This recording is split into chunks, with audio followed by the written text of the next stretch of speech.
even after just 27 seconds? Did you feel your shoulders begin to relax a little? Did you let go of some tension, maybe? Did your heart just slow down a bit? Would you rather listen to Voces 8 singing instead of me? Of course you would. Why? Because it heals. Beauty heals. Keep watching this video, because at the end I have a treat for you, the full version of that song. In the previous video of this series, I raised the question what to do with disruptions that get inside of you, and they're wreaking havoc, or the colossal disruptions that just blow in through the wall, the doors, whatever, and uninvited, and they're in. We need healing is the answer. My premise of the series is that the greater the disruption, the greater the opportunity for creativity. But, and there's a caveat here, and I write this in The Next Level Entrepreneur, colossal disruptions offer the opportunity for the greatest creativity because there are no reference points. However, the greater the disruption, the more difficult it is to choose a creative response, as it is human nature to succumb to such extreme, heartbreaking loss and devastation. One must battle to create after disruption. This is from page 68. Now, the book is a series of letters from a young entrepreneur named Max to an entrepreneurial sage named Mr. A. Mr. A is writing Max about healing. He says, best of all, Max, true healing is available for all the hurt and pain associated with the disruption. The memory remains, and of course the losses, but the pain is drained away because the wounds are healed. It's most amazing. We don't forget whoever or whatever we lost, but we are restored. In fact, in some ways, we're made new. That's why time does not heal. As the old saying declares, time heals all wounds.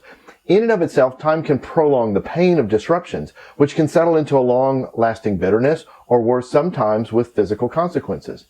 Only healing heals. I know personally of what I speak. So I want to go beyond this passage in the book, and by asking this question, what are some ways to get healing? Because I'm sure that's what we're all asking, right? Mr. A orients Max with this quote. Such are my words to you, Max. Embrace the pain, seek healing, and begin asking, what path now? And so you can see the flow of this. As you embrace the pain, as you find healing, then you're able to begin creating, and you begin creating by asking the question, what path now? Because you have no more reference points to hold you back. So let's begin there. And we have to get honest about the pain the disruptions caused us. You have to confess you're hurting. And that's embracing the pain. Embrace the pain means we don't anesthetize it. Look, we live in a culture where there's all kinds of ways we can numb the pain. We could binge watch Netflix, for example. Video games, hours. We just get lost in them, right? We forget the real world. There's serious ways. I mean, we can alcohol, drugs. So there's virtually any kind of addiction, porn. These are all escapes. They're all ways we try to numb the pain. But here's the problem with every single one of them is that eventually they create a pain of their own that we've got to deal with. So instead of painkillers, why don't we go for pain healers? And just like I talked about the levels of disruption in the previous videos, there are levels of healing. And I just gave you one of them, beauty. There's certain kinds of music, art, that are healing. Sunsets. You don't have to go very far. Just step outside your house or apartment or wherever you live and just watch the sunset. It's restorative. Just getting outdoors, as a matter of fact. Take a walk in the woods or out in a greenway if you're in a city. There's beauty all around us if we just take the time to notice.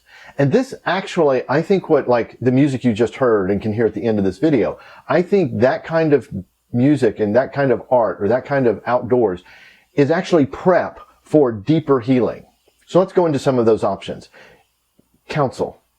There's all kinds of ways you can get counseling. Okay. Of course, you can pay a professional counselor. You could have a business coach. They might get a little counseling. They're the right coach. I mean, there's one of the best ways is just friends who know you well. They know your story. You know their story. Here's what you're going after is in a disruption, especially a colossal disruption, we need some context. We need some orientation to what just happened and where are we going, you know? So talking it out is huge. And you need to talk it out with someone who really knows you. And you will begin to see oh, what's going on? And that brings clarity. There's more ways for healing. This is kind of like, this is very prescriptive. This is more like medicine. You know, you're physically sick, you get prescribed medicine. Well, this is the same kind of thing for the internal wreckage disruption can cause. We need to forgive.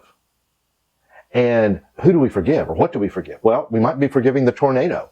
We might be forgiving the governor who shut down our business. We might be forgiving a person who betrayed us. We might actually be forgiving God because we're angry at him. But I want you to go beyond just forgiving for the act. So, like the governor shut your business down, so you go, well, I forgive the governor for shutting my business down. That's a great place to start, but let me go back to embrace the pain. The reason we embrace the pain is we need to understand all of the pain we're feeling, because now that's what we have to forgive the tornado for, or the governor, or another person, or God. It's for the deep pain, and we need to release them. That means let go of them. You know, boom, they're gone. I'm letting go. It doesn't mean you forget. That's not what I'm talking about. So just like the shampoo bottle that says rinse and repeat, the same holds true for forgiveness. In the colossal disruption I experienced, I began to get very tuned into the pain, and little things would bring it back, little triggers, and I would feel that pain. I just kick right into forgiving the person or whatever for causing that pain. And I'm very, very specific about the pain I was experiencing. Now comes the restoration for our soul, the healing of our broken heart. Because in any disruption, our heart's broken in some way. And Mr. A writes this to Max in another place in the book. As the signers of the Declaration of Independence relied on divine providence, and by divine providence he means God, so have I. And has made all the difference, for I've experienced much healing and freedom from my disappointments. So Mr. A is referring to the last sentence of the Declaration of Independence. Now, I can't explain how God does this. I just know he does. And for those who believe in Jesus, he says that he's come to heal the brokenhearted. So as I observe these things, I'm like, wow, a physical healing's amazing. You know, you set a bone and it heals back. But to heal the internal hurts, wow, that's stunning to me. And I've seen that. I've experienced that. I mean, it's like amazing. So how can you know you're experiencing healing? Because things like the anger or worry or anxiousness, discouragement, depression, or worse, all those things, they begin to fall away. You don't experience them as much. They lose their grip on you. The addictions that you might have picked up along the way don't have the grip, or struggles is maybe a better way to say it. The struggles that you've had, they just don't have the grip. As you experience more healing, even more creativity will begin to flow out of you. That's another sign of the healing. And that's what we're after, is more creativity. And it's a stunning creativity because remember, you don't have any reference points because the colossal disruption swept them all away, right? So there's so much more on this topic I would love to talk to you about. And if you'd like to, just click the link below and set up a free chat with me. Be happy to chat a few minutes about this, give you some more ideas for you personally. Now I want you to close your eyes and experience a little peace and healing for the next 3 minutes and 45 seconds. The time will fly by, okay? And just begin to release all the disruptions in your life. And may you live truly free.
Deus